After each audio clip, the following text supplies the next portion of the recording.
Ladies and gentlemen, Fourth and Trollers, welcome back to Fourth and Troll Fantasy, the most entertaining fantasy football podcast on the planet. My name is Noah Selby. And I'm Wes Selby.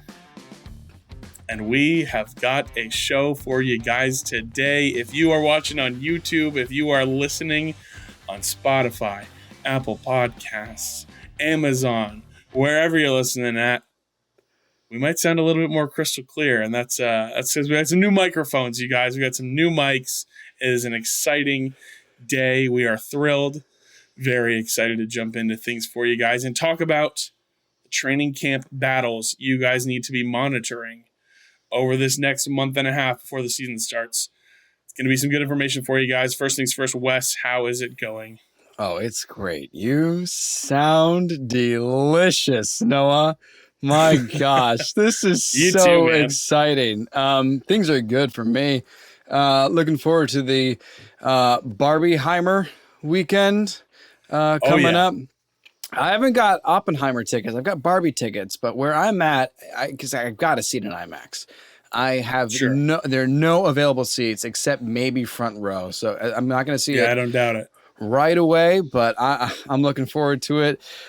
It's mainly the highlight right now. It's just these microphones. This is so great. How are you, Noah? Yeah, it is. I'm good, man. I'm excited also about the microphones, about Barbieheimer. It's gonna be a fun time. I've got my tickets. We're not doing IMAX, just because obviously, it is pretty much just front row. It was really funny. I saw a post today that was it was some theater in California, but it was who was the one dude who bought us? It was just showing a seating map of an Oppenheimer IMAX showing. And it was who's the one dude who bought a single ticket in the front row for Oppenheimer? It was the whole front row was empty except for one seat. That's right awesome. In the middle. And it showed that clip of Willem Dafoe, I think from, I don't remember what movie exactly. He's in a old-timey war outfit, and he's kind of looking at the sky he's really terrified. It might be Lighthouse, I think, is what the movie's from. I think it might be Lighthouse, yeah. I know. I know that meme. It's that guy during Oppenheimer in the front row, just like that. He wants to feel second-degry burns from the bomb going off in the movie. Yeah, exactly. Yeah, he wants to not be able to speak for a week, so that's going to be fun. But I'm excited. If you were going to do so, what would your preferred I know you don't have tickets yet. If you're going to do a double feature, what would your preferred order be? It's got to be Oppenheimer, then Barbie, so I can smile when I go to sleep. Sure. Me and my friends that I'm going with my wife and a couple of our friends, we decided we don't want to be able to do that. So we're doing Barbie first and then Oppenheimer to end the day. Which is going to be just sweet occasion. Such a thrill. Oh, yeah, I'm going to go home so happy and not going to cry at all in the shower. So, it'll be a grand time, but we're very excited. We've got a great show today. And before we get into the show, we've got a word from our sponsor, you guys. These new mics are from our first official show sponsor, FQ Media Group. FQ is a media production company that amplifies your voice and vision to help more people hear your message. For more information, check out fqmediagroup.com. And that being said, we have got a fantastic show today. We're going to be giving you the training camp battles and starting roles that you have to be paying attention to that are going to have the biggest fantasy impacts. There are tons of players to keep an eye on when training camp starts, and it's coming up soon. Head over to our social medias, which are down below here, to keep just an eye on everything. We're going to be doing some more of those tweet talks as we get some more news, especially in that format there, as we get some more news on camp. So we're excited about that. But first things first, before we jump into that, Wes, we went from no news to all the news within a week. We have got news to talk about. Wes, run through it with us real quick because it's big news. Huge news all around. Let's start with the hottest headline going into this episode. As most of you heard, DeAndre Hopkins signed with the Tennessee Titans for a 2-year, $26 million contract. We're going to touch on it for a second right now because I know, Noah, you're going to talk about the Titans in the training camp, but just initial reaction in, thoughts on Hopkins and what that does for the rest of the Titans offense? Yeah, I think a lot of people are thinking you could have gone to the Chiefs, and that would have been a great scenario for you. And pretty much the similar scenario in which there's not really much competition for you, and you could have gone for a Super Bowl. Why didn't you? Well, it seemed like you chased the bag because that seems like the case. Listen, I won't forget that the Tennessee Titans were first in the AFC just a few years ago. So who knows? Maybe something has got to give. Mike Vrabel is a great coach, so maybe the addition of DeAndre Hopkins is going to be a big thing for them. But I think the quarterback play is going to be pretty key here, and that's what we'll talk about in a little bit. So if I heard Rich Eisen say that, look, you could do a whole lot worse than Ryan Tannehill, DeAndre Hopkins, and Derrick Henry as your star three players. If it's Tannehill, you'll get into that in a moment. So that's where he landed. So here's the rest of the news from this week. All exciting stuff. So Alvin Kamara, remember that whole Pro Bowl incident? He pleaded guilty to a lesser misdemeanor from that Pro Bowl incident, and he will have to do community service and pay $100,000 to the victim for medical bills. The charges have been fully removed, though, meaning he will be able to play this season, and he may not even be punished at all by the NFL. Speaking of running backs and a little bit of conflict, Joe Mixon restructured his contract in order to stay with the Cincinnati Bengals. There hasn't been any word on the shooting incident in the months prior, so he may be playing for this season. This may give hope. This gives me a little bit of hope that things are going to be cleared up. If the Bengals are willing to do this, keep him around, it might be okay for Joe Mixon and the rest of that Bengals organization, how they feel on that. Speaking of contracts, Evan Ingram of the Jacksonville Jaguars. He entered this offseason on a franchise tag, but on Sunday he signed a 3-year contract. He's going to stick around for a little bit longer, knowing how good things are with Trevor Lawrence there in Duval. Okay, so contracts that did not turn out great. Saquon Barkley did not reach a deal with the New York Giants, and he may hold out on a franchise tag hold out with the franchise tag. Also, Josh Jacobs did not reach an agreement with the Las Vegas Raiders, and it's unclear if he's going to hold out as well. Last one, and this is a bit of a surprise, but Tony Pollard, at least surprise to me, Tony Pollard and the Dallas Cowboys were also hoping to reach a contract extension, but they could not come to conclusion. And so right now, Tony Pollard is playing on a 1-year deal, and if nothing changes, he will be a free agent next season. A lot of big stuff happening with the running backs. Does this change anything for you on any of these 3 players, Noah, these running backs? A little bit. So as far as the backfield behind Josh Jacobs, I'm not really sure who to name there for that. I mean, Zamir White is there. Yeah. And I know he's a name being thrown around, but it was, besides the Hall of Fame game 2 years ago that we saw, not much to go off of there. This is more a deep cut here. But in the Giants backfield, I know everybody is excited about Matt Breida, and that's a big name that everyone's talking about behind Saquon. I want you guys to pay attention to 5th-round rookie running back Eric Gray. Drafted in the 5th round, but he was an absolute powerhouse in college.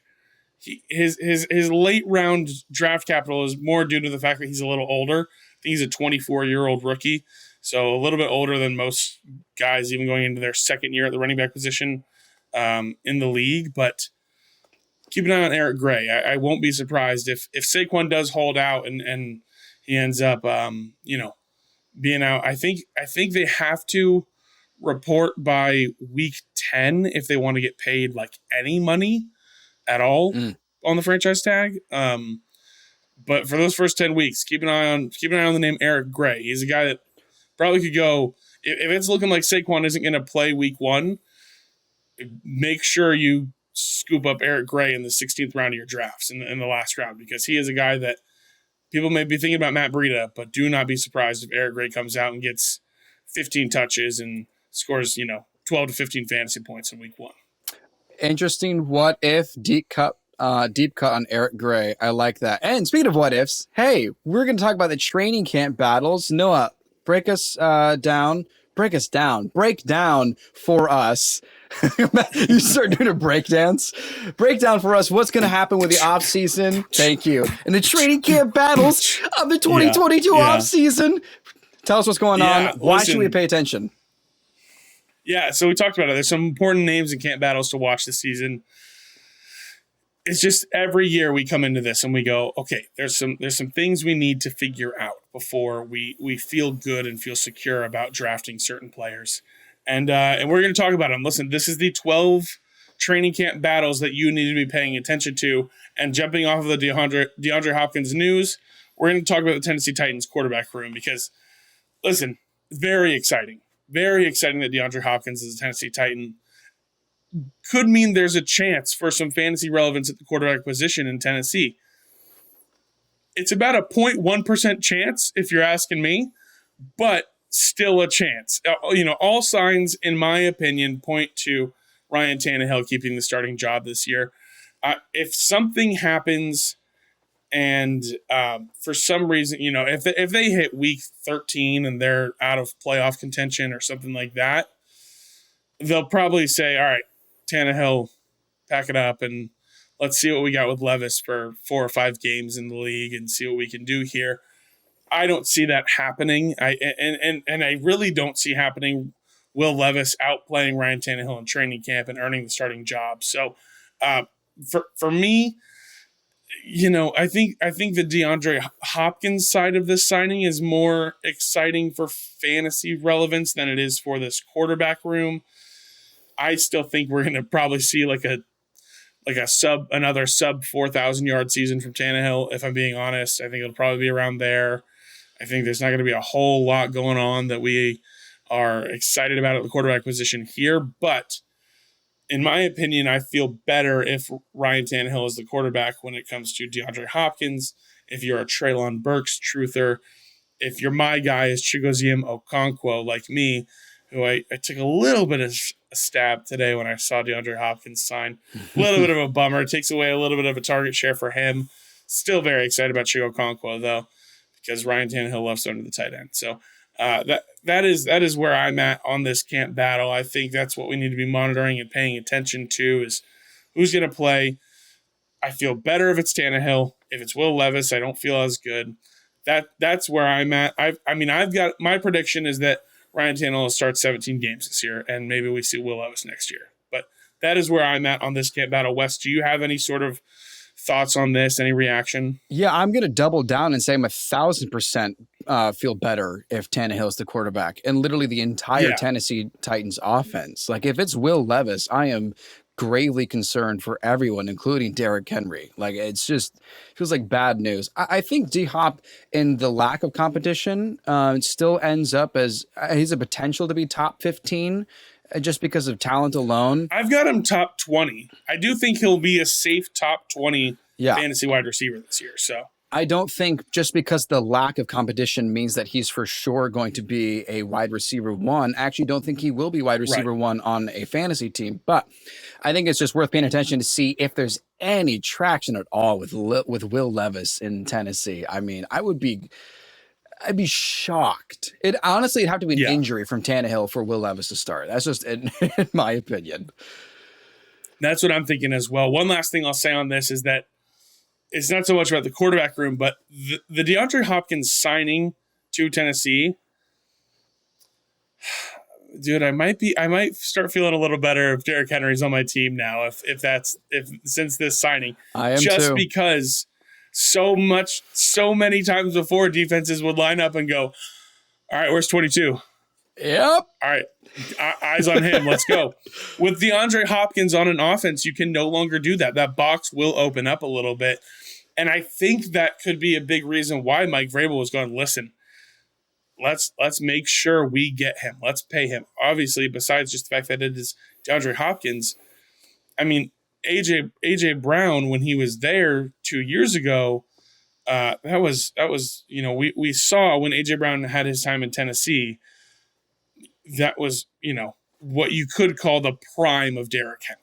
2,000 yards. When the box is when the boxes opened up, it was okay. Like this is going to be pretty dangerous for him. So I know in the past I've called him a bit of a touch merchant or an AFC South merchant, but I think there's a decent chance that Derrick Henry probably climbs up my ranks a little bit. I'll have to go ahead and take a look. Yeah, I totally agree. I mean, I said I was going to stay away from him. I'm not staying away from him. I'm going to think about whether he's top 5, top 10. We'll see. I like it. A lot to pay attention to. We'll have to talk about it. Fun quarterback room battle to look at there. And let's jump to another one here, Wes. Tell us what's going on in Indianapolis with the Colts quarterback situation. So right now, there isn't actual certainty if Anthony Richardson is the week 1 starter. Their owner, Jim Irsay, if I'm not mistaken, he said they hope to get him on the field this season. That doesn't sound like that he's week 1. That changes everything for me. Now, we're going to jump back to last episode because, Noah, you talked about how Jonathan Taylor, you had me mark your words. Jonathan Taylor is not going to be a top 20 running back. I've had some time to think about it. I'm going to push back and say that I still think he's top 15 for sure, but that certainly changes with Anthony Richardson compared to Gardner Minshew. If Minshew Mania is the Indianapolis Colts starter, then Jonathan Taylor is going to be great. And he will have success right away because the whole point is the mobility of Richardson takes away from the rushing upside of Jonathan Taylor. Not to mention what I'm going to use as a theme and a motif for the rest of my points. There is a statistic that I have mentioned several times in this season so far, is that wide receivers with a rookie quarterback on average finish wide receiver 31. So Michael Pittman also completely changes in value if it's Gardner Minshew or Anthony Richardson. Not to mention just a complete shift. If you go from a starting quarterback with veteranship experience, even though Minshew's been in the league like 5 years, it's still a veteran in some degree. That changes completely if it goes to Pittman. Just think about Ryan Fitzpatrick and Tua Tagovailoa. Yes, they still won games with Tua, but like, oh my gosh, the offensive stats were completely different. So it's extremely important to pay attention to who the week 1 starter is, because that changes whether or not I even draft some of these players. If it's Minshew, I'll take Jonathan Taylor and I'll take Michael Pittman. If Anthony Richardson is the week 1 starter, I'm not drafting JT. I'm not drafting Michael Pittman or any of the Colts. That's why it's extremely important to me who that starter is. Yeah, it's definitely one we got to look at and monitor, because while I'm not sure if it's more just Irsay wanting to kind of just not save face per se, but just kind of like, she's only a rookie, so I'm going to be cautious with what I'm saying here.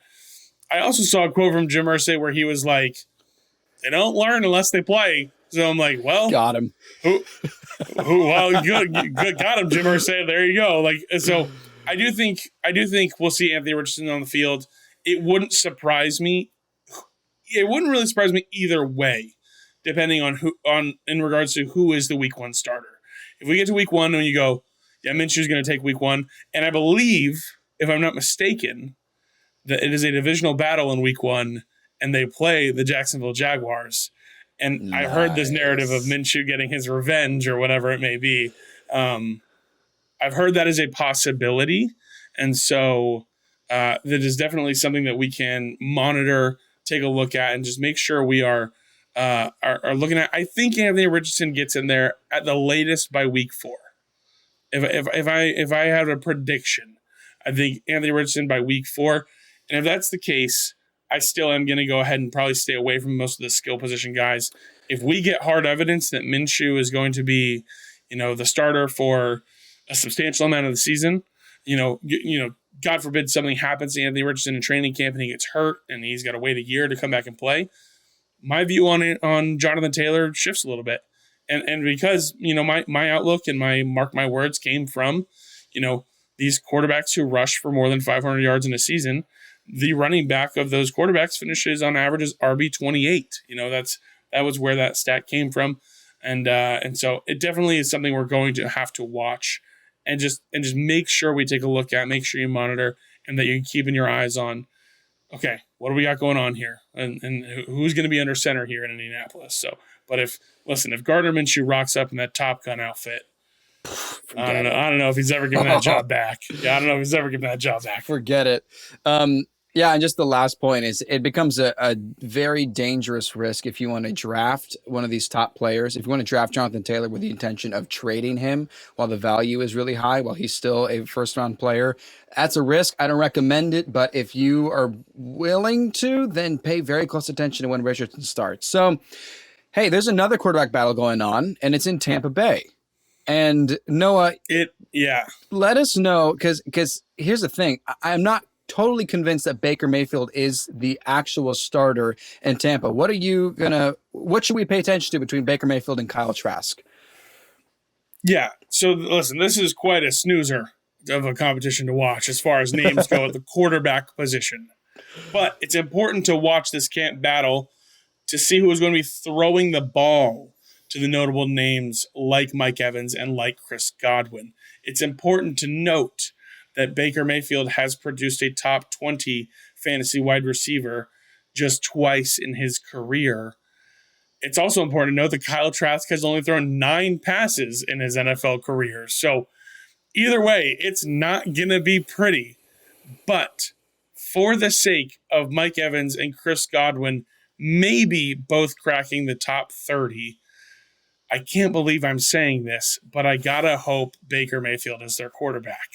I trust the guy who I saw in Carolina air it out week 1 to Robbie Anderson, and I thought Robbie's season was underway, and we were both so sure.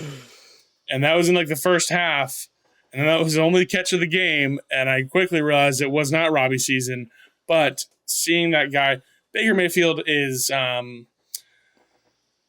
Baker Mayfield, I would almost say Baker Mayfield is a reckless quarterback.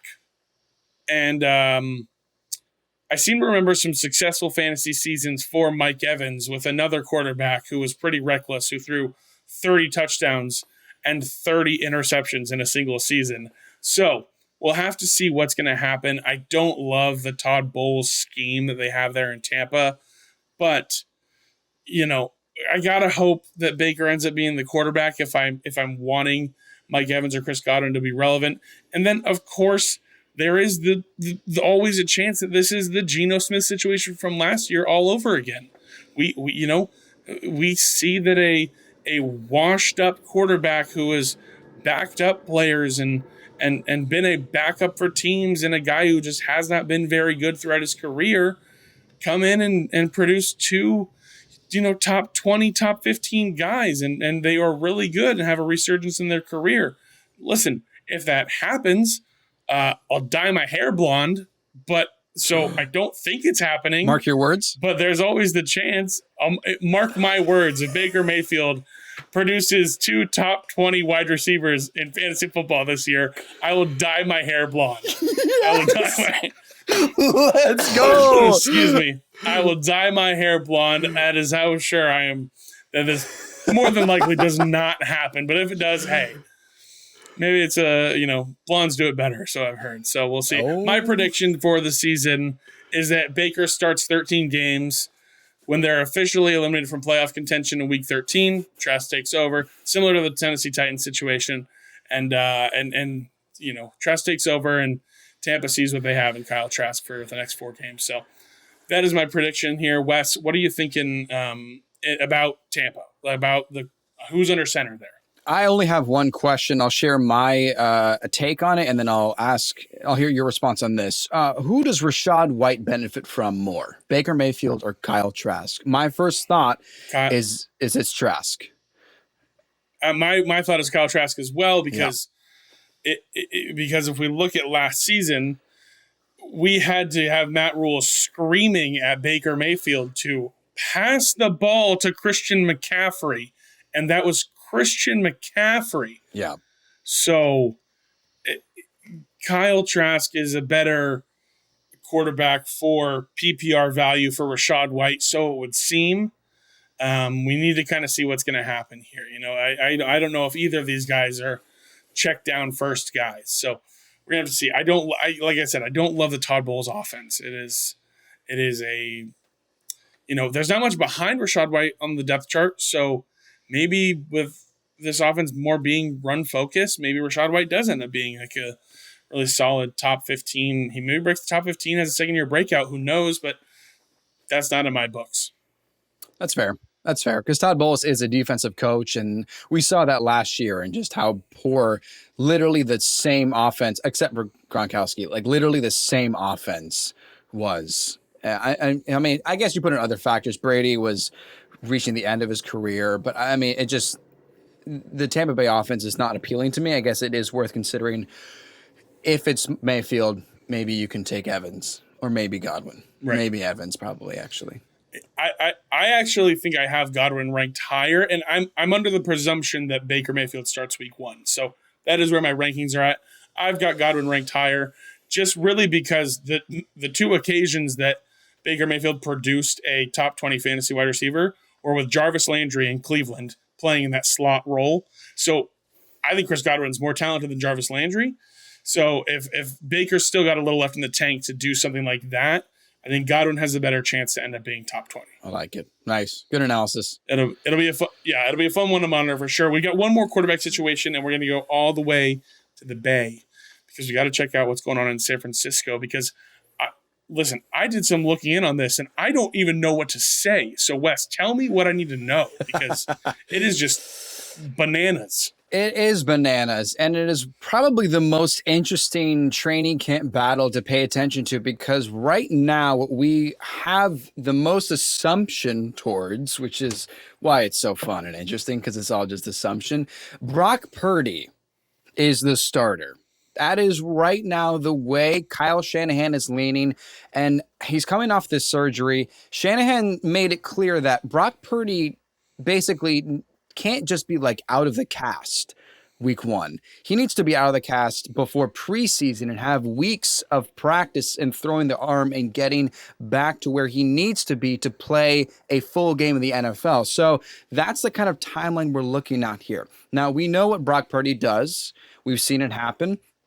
Christian McCaffrey is phenomenal with him. George Kittle is phenomenal with him. And Brandon Ayuk saw an uptick as well. So I feel good for the other 49ers skill players, except Debo, of course, for Brock Purdy as the quarterback. Here's where it gets super interesting. What happens if Purdy isn't ready? Do they go with Trey Lance or do they go with Sam Darnold? Now, Sam Darnold did play with Christian McCaffrey. And McCaffrey averaged 23.6 points per game in just the 5 games they played together in Carolina. But McCaffrey also played 5 regular season games in San Francisco with Brock Purdy, and it was also 25.7 points per game. I feel great about McCaffrey if it's Purdy or if it's Sam Darnold. I feel fine for George Kittle and Ayuk if it's Sam Darnold. If it's Trey Lance, that's when I get worried. Let's say Brock Purdy isn't ready in time, and let's say Sam Darnold just sucks. Then Trey Lance, assuming he's also healthy, is the quarterback. I get worried for pretty much everybody. And I also get worried for Christian McCaffrey, and I don't know if he is first-round talent anymore because of the mobility that Trey Lance wants to utilize. We've seen the deep pass in preseason games with Lance. We saw Ayuk have a great touchdown with Trey Lance in preseason. We saw what he did against the Bears in week 1. It was fine. Week 2 looked okay. For me, this is why it matters whether Trey Lance is the starter or plays anything at all, because I think it greatly affects the rest of the Niners skill position. So that is why I just want to make sure it's either Purdy or it's Sam Darnold for the rest of these San Francisco boys that I want to draft. I do. I also prefer one of those two. And for the exact same reason you've said, is because the mobility of Trey Lance. Now, I don't think Kyle Shanahan would let very many plays go by without smacking Trey Lance in the head and going, get 23 the ball. Fair. Okay? Like, so I don't know that I worry too much about McCaffrey if Trey Lance ends up being the quarterback. Any of these other skill players, Kittle, Ayuk, Debo, I am staying far away. And it's the hard part of, if we think that Purdy is the guy but he's not ready, do you risk drafting these guys with an uncertain timetable on Brock Purdy, not knowing when he returns, and just going, they'll be good when he comes back? Yeah. Okay. When is he coming back? Do we know? We don't know. So it's going to be a tough call. I got a soft spot for Brandon Ayuk, and he would be the one that I would be tempted to either way, depending on where this goes. But man, if Trey Lance is under center, I am worried about pretty much everybody except for Christian McCaffrey. I think it is. It's also, are you willing to draft a San Francisco 49ers skill player if Purdy isn't starting, if Sam Darnold isn't starting? If it's Trey Lance, are you willing to draft that Niner and lose your first couple of games until another quarterback starts? And do you take that risk in trading to get them because they're just crap in the bed and you're like, I'm going to take advantage buy low? It's so interesting. I mean, everyone's been paying attention to this since the Niners played the Dolphins and Garoppolo went down and Purdy stepped in. It's like, great. Now they have way too many quarterbacks that can start for them. So much to pay attention to. It's one of the most favorite training camps I'm going to keep my eye on. That's it for the quarterback situation. Let's talk about some of the running backs, Noah. And there's also a pretty crowded room. They just went to the Super Bowl. They just traded for DeAndre Swift. Give us an idea of what the Philadelphia running back situation is going to look like in camp and what to pay attention to. Yeah, listen, I find myself in a similar spot with in a familiar spot, with this running back room yet again this year. I don't really want any of these guys. I think they're all going to play some sort of role. They're all going to have a big game or two. We'll think we finally figured it out, and then we'll continue to be wrong. We'll see the Boston Scott game, and we'll go, oh, he scored another 3 touchdowns against the Giants again. He's the guy, right? And then he doesn't get a single touch the next game. Among the 4 of them, among Rashad Penny, DeAndre Swift, Kenneth Gainwell, and Boston Scott, 4 guys that will play a role in this team. Man, I was so excited for Kenneth Gainwell after the Super Bowl. I was like, oh my goodness, this guy is getting used so much. He's going to have the breakout. I've been waiting on it for a little bit. I liked Kenneth Gainwell last year. And then obviously free agency starts and they sign Rashad Penny. And it's like, okay, well, this is interesting. I mean, so then I guess Penny's going to be the top guy and hopefully he'll be able to stay on the field. That's the hope we have to have here. He has been fantastic when he stays on the football field. It sadly has just not happened often enough. And then we get to day 1 of the draft and the Lions draft Jahmyr Gibbs. And we're like, well, then Swift has to be on the move, right? And then the very next day he gets traded to the Eagles. And then you're going, well, what's going to happen now with DeAndre Swift? What does this look like? I don't know. I'm not sure what it looks like. I have Penny ranked the highest. I'm still not really trusting any of these guys in my lineup.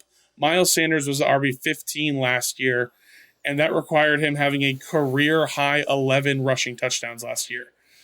I don't expect 11 rushing touchdowns from any of these 4 guys this year. So I'm not too certain on who's going to be the best rusher. DeAndre Swift in his NFL career and in fantasy football has largely been a PPR benefactor in his fantasy success. In his first 3 years, he had 57 targets, 78 targets, and then 70 targets each of his first 3 years in the league. And since Jalen Hurts' arrival to the Eagles offense, just one running back has had over 35 targets in a season. So I don't know that he gets much of the value that we hoped he would have on Detroit translating over to Philadelphia, because I don't think he's going to be used the same way. So it's tough. I'm not entirely sure. My prediction is none of these guys finish in the top 24. But Penny finishes as the top rusher for the team because, maybe they end up going with him more because they don't want Jalen Hurts to be running the football so much or doing so many QB sneaks. Don't want to risk getting hurt, especially with the new contract. So I don't have a high outlook for any of these guys. But if I was going to take one shot on one, it would be Rashad Penny. I think it's also just a reminder that the top rusher for the Eagles is always going to be Jalen Hurts. I feel like that he's always like the primary, essentially running back for them. It's hard to think, though, that they won't use DeAndre Swift as the primary running back and that he will see his share. But it's also hard to think that just because he's this. I used to think that just because a running back was the starting running back, or rather, I used to think a starting running back for any NFL team was just worth having because they're the starter of only 32 teams and there's only one running back. How could it not work out? I've learned over the years that that's not always a guarantee for points, and especially in a team with Jalen Hurts and A.J. Brown and Devonta Smith and Dallas Goedert. I mean, DeAndre Swift is not going to be a top priority, let alone the rest of these backs. I'm with you. I guess if anything, who do you want on your bench? Who do you want as worst comes to worst, you get a bunch of players injured and it's a bye week. Who do you want to fill in? It's exactly that's tough. It's just we already know who's great in Philadelphia. Dang, dude. Right. It's a tough thing, but I will go back to something we talked about as we started up season 2. And I remember us talking about one of my favorite signings of the offseason was David Montgomery. And I thought he would take the Jamal Williams role and DeAndre Swift would still have that back seat. And DeAndre Swift would only get maybe 12 touches a game. And yet if we go back to that episode and we look at it, 12 touches a game was still enough for DeAndre Swift. He still made very good on those 12 touches he would get. He doesn't need 15 to 20 touches a game to put up 20 to 25 points for you. He has the capability and the explosiveness to break off big plays. So it won't surprise me if he averages 13, 14 touches a game or something like that. It won't surprise me if he doesn't top 15 touches a game this season, and yet he still, has a handful of solid weeks and potentially 1 or 2 week winning weeks for you, and he breaks off a couple touchdowns. So he's got that explosiveness. So either way you want to go, if you want to go Rashad Penny, if you want to go DeAndre Swift, I think you're going to be hard-pressed to be wanting to start them every week. I think it might be more of a matchup thing you're going to have to look at and pay attention to, but we got to look at how the depth chart plays out here. But, man, these guys are going to be tough to figure out what we're going to do. Tricky, man. Super tricky. Yeah. It's a real tough situation. So let's jump to another running back room, though, because there's some competition here in South Beach, down in Miami. We also could get the addition of Dalvin Cook, but what's going on here, either with or without Dalvin Cook? What are we got to pay attention to for this running back room in Miami? Because brought back all 4 guys, drafted another running back, rumored to be involved with a top free agent running back. What is going on? Yeah, this is no less complicated than Philadelphia. I think in some ways it's even more complicated. I mean, golly, they have so many running backs. So let me just explain all the reasons that no one should take a Dolphins running back. So the Dolphins had the 8th highest pass play call percentage in the NFL, meaning of all the plays, they called it 8th most of all total team plays for passing, 6th fewest rushing yards per game, and the 2nd fewest rushing attempts all season. Raheem Mostert and Jeff Wilson, who were the top 2 backs for them, each had over 50% snap count, and they combined for 7 rushing touchdowns. 13 running backs had more touchdowns alone than they had combined. And the Dolphins were 8th in fewest total rushing touchdowns, 6th in fewest first downs gained on the ground, and 2nd fewest third down rushing attempts. And to top it off, they lost the 5th most rushing yards to penalties. Hey, the Dolphins are not a rushing offense, and that's not a surprise, but like, oh my gosh, they are like the bottom of everything. It makes sense. It's Tyreek Hill and Jalen Waddle. Duh, they're the offense. But gosh, why do they have so many running backs if they're not going to run the ball well? It's ridiculous. Why are they trying to get Dalvin Cook?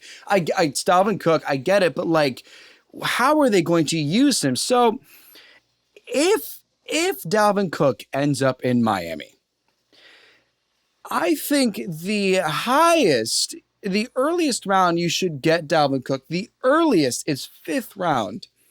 And that would be if you already have another running back. If Dalvin Cook in Miami is your starting running back, I think you're toast. He'll have some big games here and there, but the Dolphins are not a rush first team. I don't want to touch Raheem Mostert. I don't want to touch Jeff Wilson or anybody else. The only thing I'm going to even consider with this camp in Miami is what De'Von Achane looks like. Where does waiting for you to say that. Where does he end up in the headlines and the training camp reports? Is he involved at all with first team snaps? Is he turning heads? Is he worth praising when the offense has Tua and Tyreek and Jalen? Is he getting any recognition? He is the only Dolphins running back I think that is worth even considering. And even that I find to be a stretch. So if Dalvin Cook does not end up in Miami, put De'Von Achane on your watch list. If Cook is in Miami, wait to draft him and make sure he's not your starter. Otherwise, don't touch anyone that carries the football in Miami. Yeah, I'm very glad you brought up De'Von Achane, Wes, because it brings me into this in a smooth way. We just talked about last episode how big of a bust Deebo Samuel was going to be. And it was because in his breakout year of 2021, he was used as a rusher a lot. And he rushed for 370-something yards and 8 rushing touchdowns. And, I'm not sure what that would have meant specifically for the, where a running back would have landed in that spot. I'm not entirely sure. But it was something I was thinking about recently. Who was the running game coordinator in San Francisco that year? It was Mike McDaniel. And how many, we think about De'Von Achane, he's a small guy, but he's very quick. Maybe he's not a 3-down back. He's not a big guy. Maybe he only gets, 6 or 8 or maybe, 6, 7, 8 touches a game or something like that. Maybe, man, I wonder if anybody succeeded never getting more than 8 rushes in a game in a Mike McDaniel scheme. It's really interesting. Oh, it was Deebo Samuel. That's right. I wonder if Mike McDaniel's cogs in his brain were turning and going, yeah, I can do this again. Yeah, I can make this guy what I had. I'm very excited to watch. I think if I am drafting a running back for the Miami Dolphins, it is De'Von Achane. I'm not taking my shot on Mostert, not taking my shot on Jeff Wilson. I had no fun figuring that out last year because we thought we had a grip on it when Chase Edmonds got traded away and Raheem Mostert was doing great, and then they bring in Jeff Wilson. And it's like, okay, one of them is getting you 14 points each week. I don't know which one it is. I don't know which one it is. I don't know how to tell you that, but I'm excited about De'Von Achane. I think he is the guy to focus in on if you're going to take a Dolphins running back.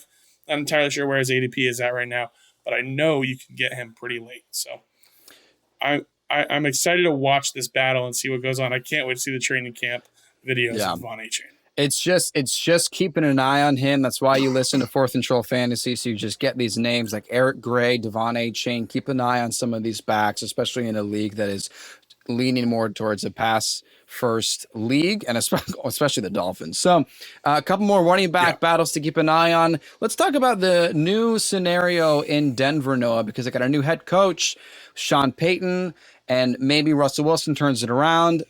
I had a big man crush on Javonte Williams last year. I thought he was a top 5 running back. He's coming off his ACL, but Samaje Perine might be a bit of a problem. Walk us through what that battle looks like.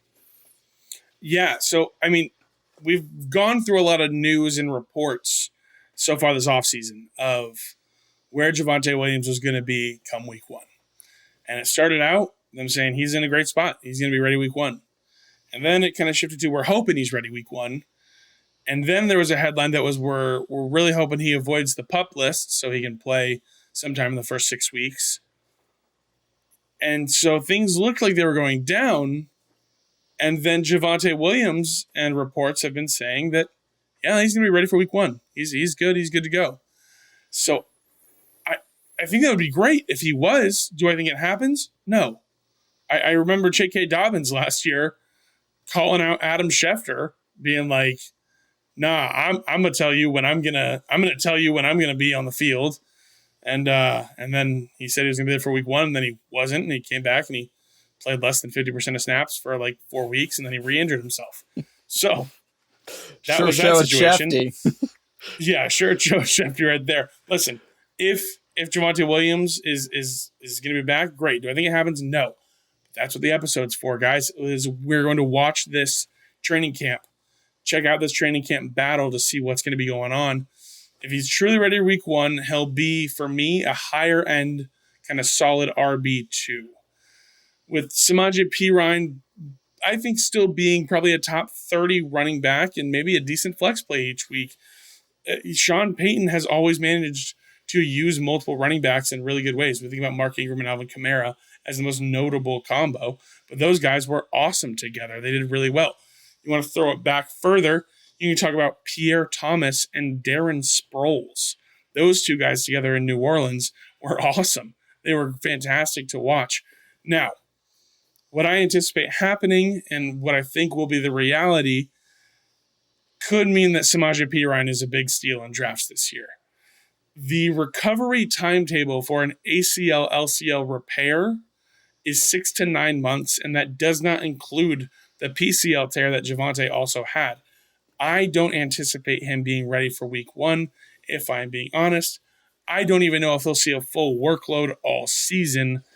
So what I think happens here is Samaje Perine leads the backfield all year and finishes as a top 20 running back, with Javonte Williams finishing just outside the top 30 at the position.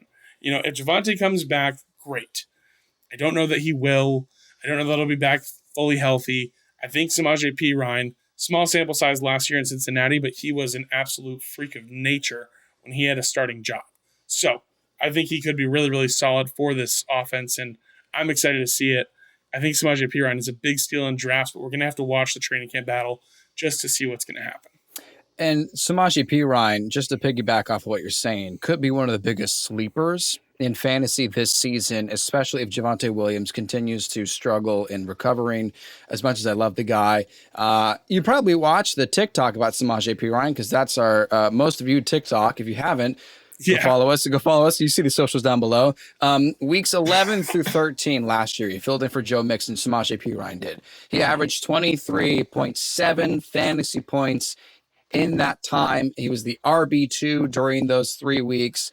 There is serious potential for him to be, for Perine to be a legit fantasy contender.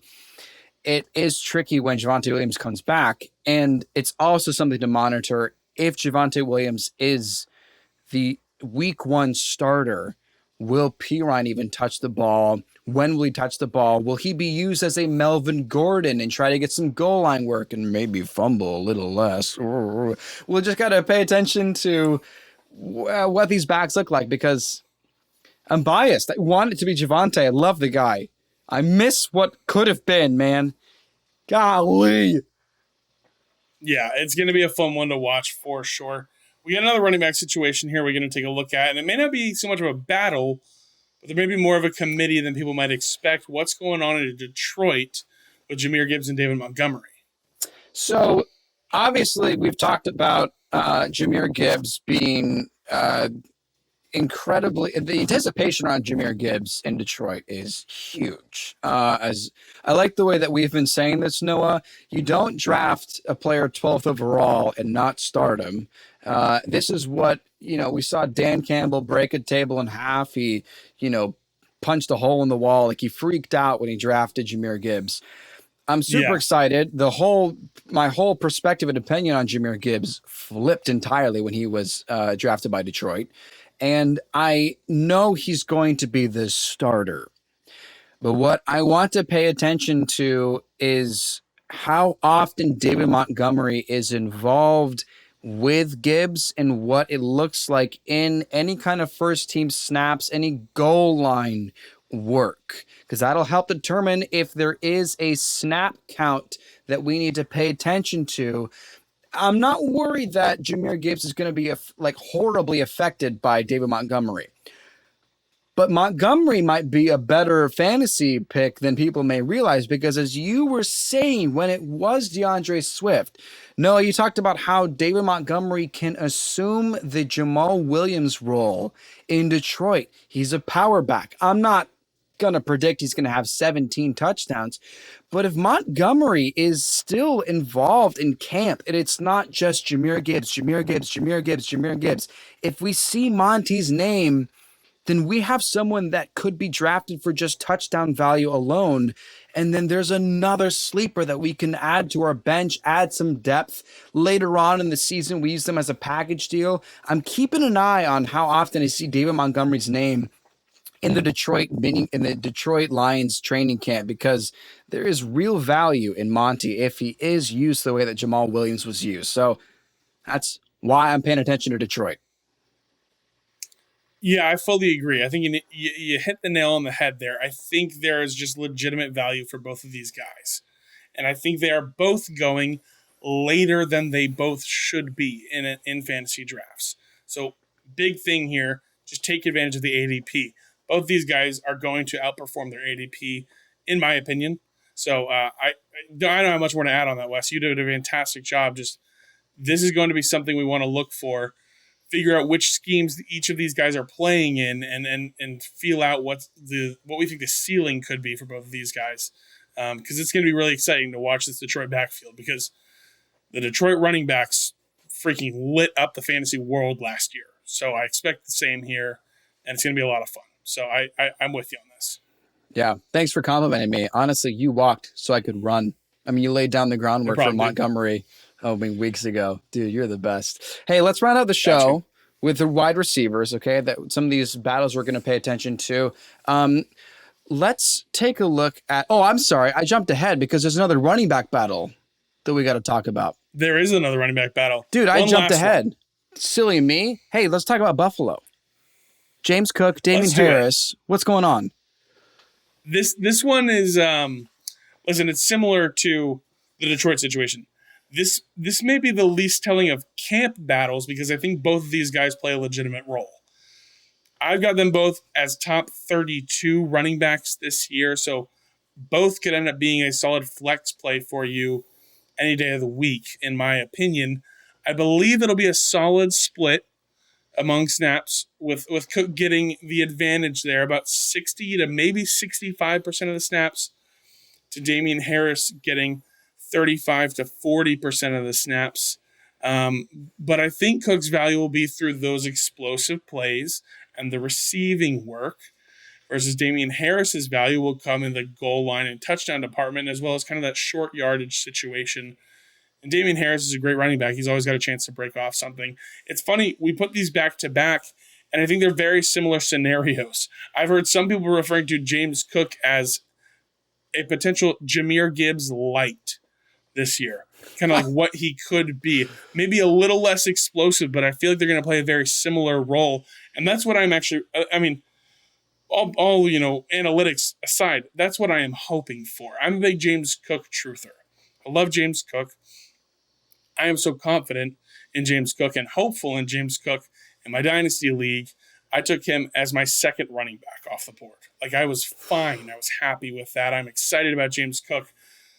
My fantasy and Dynasty success is riding on James Cook doing what I hope he does. This is what I do think happens is that he gets that value in the receiving game.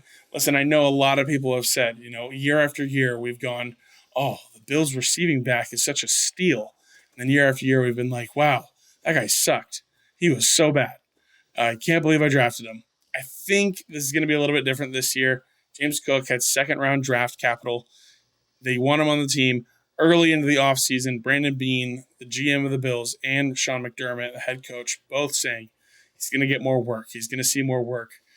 They brought in Damian Harris. I think he is going to be the goal line guy, kind of the David Montgomery type, the Jamal Williams type, and he's going to get some work there. Overall, I think it's still not the most ideal situation to own a Bills running back, and it hasn't really been since Josh Allen got drafted. But if there's going to be a guy to break that trend, I fully believe James Cook has the capability. I've got James Cook leading the backfield, finishing inside the top 24, while Damian Harris ends up just outside the top 30.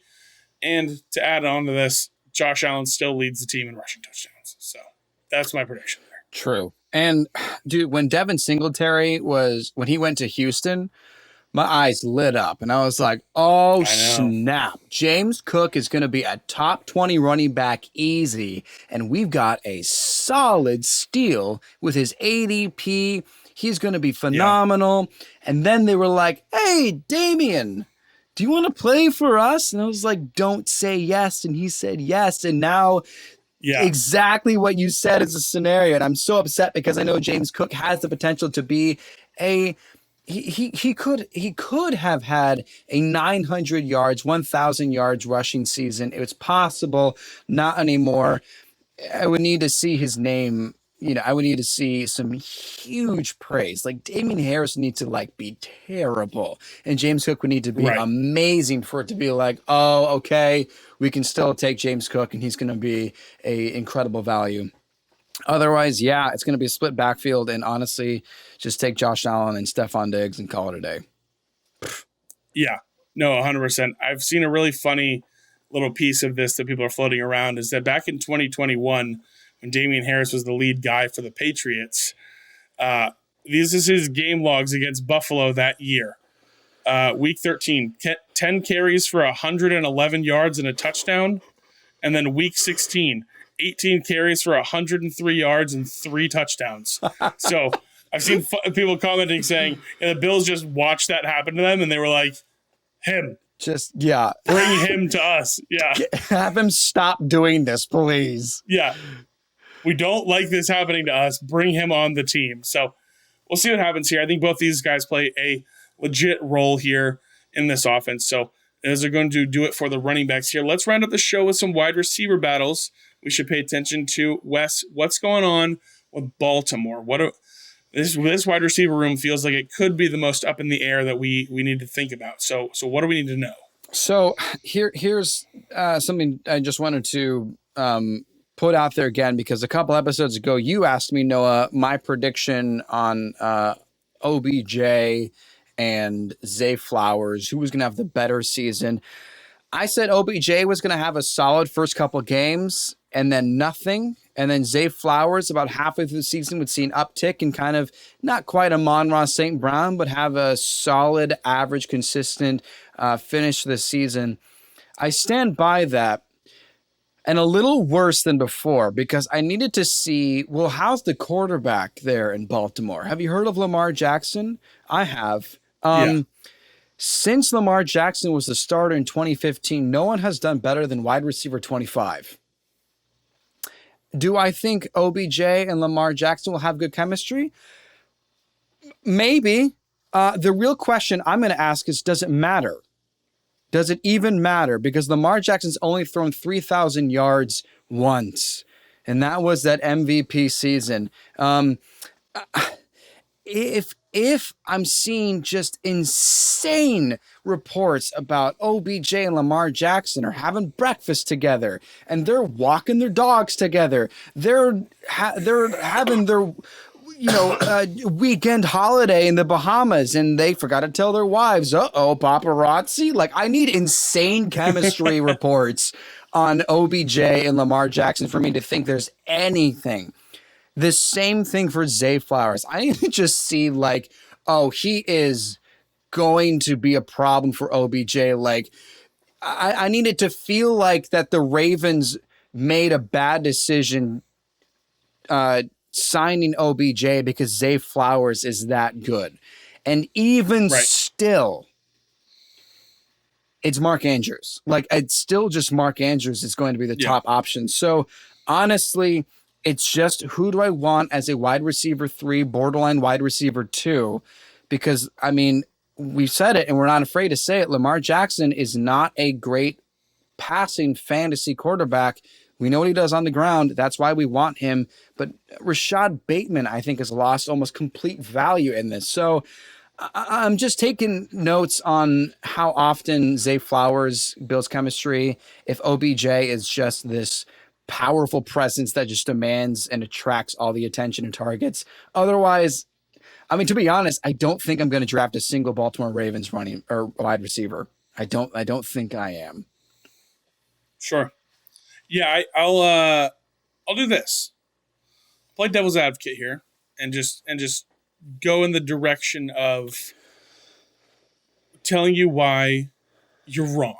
Okay. And why these Baltimore wide receivers, all 3 of them, Rashad Bateman included, are going to be in the top 10. 2 words. Todd Monken. Todd Monken, baby. I think a little bit of humor here, but I do think, in all seriousness, I think we see Lamar Jackson throw for the most amount of yards he's ever had, and I think he supports a top. I think he has a chance to support a top 20 wide receiver. I don't know who it's going to be. So that is why I am with you. I'm not going to draft any Baltimore Ravens wide receivers. And like you said, at the end of the day, it's Mark Andrews. That's it. Yeah, that's a fair point. And just for the context, Todd Monken, wide receivers coach, quarterback experience, just like the air game is what Monken knows. And I that's fair to consider. And if you were to ask me now who I would draft Zay Flowers. Yeah. But it would be like 10th round. Like I'm not he's not going to be my starter. Like, I may capitalize on a big game. I may sell high. Otherwise it's right. I still don't feel convinced Lamar Jackson's going to throw 3,000 yards. And that's why I'm still just backing off of the purple birds in Baltimore. Yeah. We'll have to see what happens. It's going to be, none of these guys are super attractive. So I'm staying away as well. But we'll have to see. I think we could see Lamar's best season since his MVP year. So we're going to have to hope. Monitor, see who he has the chemistry with and stuff like that. After all that drama they went through this offseason with the contract, he better have a 2019 MVP type season. Yeah. So, all right. So, hey, there's another wide receiver room that is, dude, do we have any reason to draft a Chiefs wide receiver, or is it just Travis Kelce, draft Patrick Mahomes and call it a day, move on? What's going on? Do we have anything with Sky Moore, with Kadarius Toney? Anything, Noah, please give us insight. Hey. No, not really. No, that's pretty much it. We're living in the same world we were last year, where Patrick Mahomes has pretty much no wide receivers to throw to, but he's still going to throw for 5,000 plus yards. Yeah. Right now, Kadarius Toney and Marquez Valdes-Scantling are currently the top 2 on the depth chart. But as Patrick Mahomes said to everyone last year, I think we're just going to be guessing each week at which wide receiver to start, because it's if any at this point, because it's going to be tough. It's still just going to be the Travis Kelce show each week, even at age 34. Listen, I'll say deep cut here, another deep cut for this episode. Watch out for former Clemson wide receiver Justin Ross. Some reports have him stated as a potential breakout this year with Mahomes. He was injured his rookie year.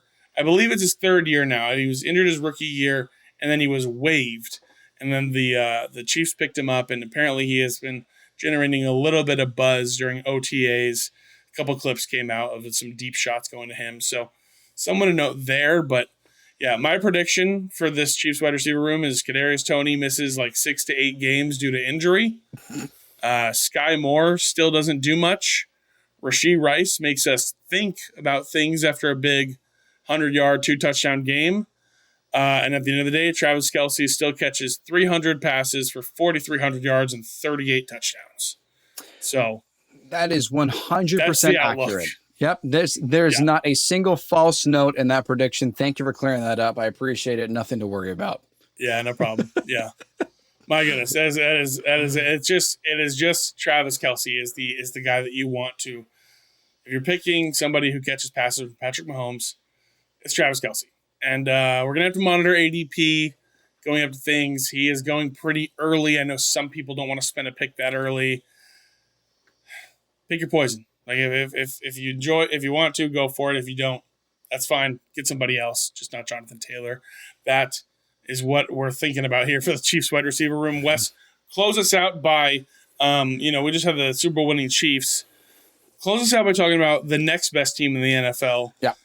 The Carolina Panthers and their wide receivers and what they're going to do this year with Bryce Young under center and what we need to monitor during camp. Oh, yeah, absolutely. The next NFC champs, no doubt. So I'm going to round out again what I mentioned at the top of the show that... Clip this in case that happens, by the way. In case that happens. Can you imagine? We act like it wasn't sarcastic and we just say we called it back in mid-July. Panthers NFC champs. So just make sure we clip this. Gosh, we'd be millionaires by that point. Okay, so I'm going to round out the show with what I said at the top by reminding you again that wide receivers with a rookie quarterback on average finishes the wide receiver 31. So what to make of Adam Thielen? There's this back and forth in my mind that I've had for a while that, there's a shot that he could sneak into the top 25. He's a veteran. He has been incredibly successful in Minnesota. He had more touchdowns than people remember last year with the Vikings. He is amped to play for Carolina. I don't know if you've seen any of his interviews and what he's talking about, but dude, he feels like they can win a Super Bowl in 2 years. And it's like, all right, maybe there's something going on here in Carolina. Frank Reich is there. I mean, Josh McCown is the quarterback's coach. Like, it feels like, all right, there's a new shift. But for fantasy football, I don't know if Adam Thielen is going to be impressive enough to be worth considering as a top 25 wide receiver. I need to see basically, let me phrase it like this. Every single camera in North and South Carolina is going to be pointed at Bryce Young. And Adam Thielen needs to do a hell of a job to get that much attention. Because here's something else to consider. They drafted a wide receiver. They drafted Jonathan Mingo. If you're going to draft a quarterback and a wide receiver, odds are these people in the office and the GM think, hey, there's a shot these two are going to have chemistry. We want them to have chemistry. We want them to be our franchise, help build a dynasty. Plus, Adam Thielen is like 68 years old. So Jonathan Mingo needs to be part of this offense. I need to pay attention to, I am going to pay attention, and I think you should as well, that Adam Thielen needs to make this much of an impression, okay, compared to what Jonathan Mingo and Bryce Young are going to be trying to do in camp. Adam Thielen needs to make a significant splash, like some serious noise in camp, for me to think he is worth anything more than a flex fill-in on a bye week. And even with Jonathan Mingo, I'm not even certain that I'm willing to draft him for this season. But it's Oh, forget DJ Chark. Like, I don't even think DJ Chark is even, I think he's literally just the third player on the depth chart. I'm more interested in Hayden Hurst out of all of the pass catchers. But if I'm going to make a point here, it's going to be Adam Thielen needs to make some serious noise or I'm not drafting him. Jonathan Mingo is a iffy draft, and that's like final pick of my redraft. So that's what I'm looking for in the Panthers camp this season. Yeah, I think you hit the nail on the head. Yet again, I don't think so. Here's what I think is going to happen. I think Adam Thielen will be the most targeted wide receiver in this room. And he's still going to end up with 700 yards and 4 touchdowns. And that's going to be his season. That's what's going to happen. So nobody here, I think, necessarily worth having on your radar before camp. But that is why we're doing this episode, you guys. Make sure you're taking a look. Listen, if there are the reports that Adam Thielen is just a magnet for Bryce Young, and this is just going to be it, this is what happens here, my goodness, this is going to be just an absolute freaking potential, like, wow, okay, like maybe these guys are going to do something.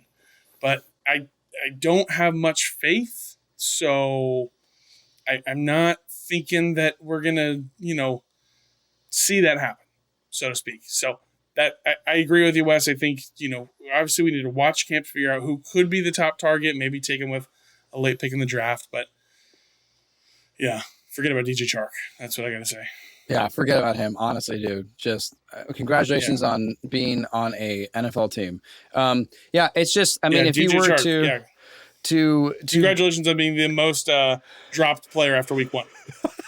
Got him. If you were to predict any kind of statistics on Bryce Young, I don't see him throwing for more than 23 passing touchdowns. And if you do that math, then how are you going to convince yourself that Adam Thielen is going to be anything more than a flex, unless we see in camp, just as you said, that he is an absolute magnet? So, yeah.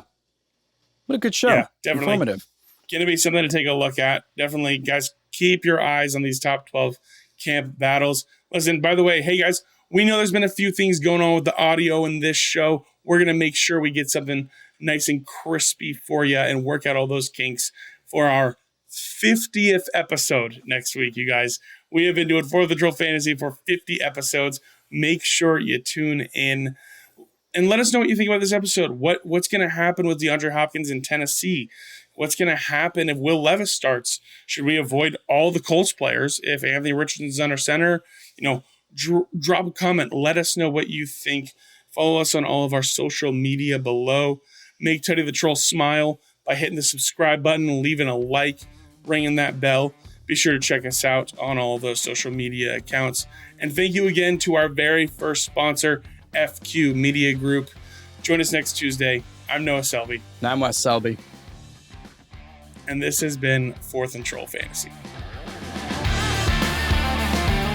4th and Troll Fantasy is a production of Selby Artistic Workshop.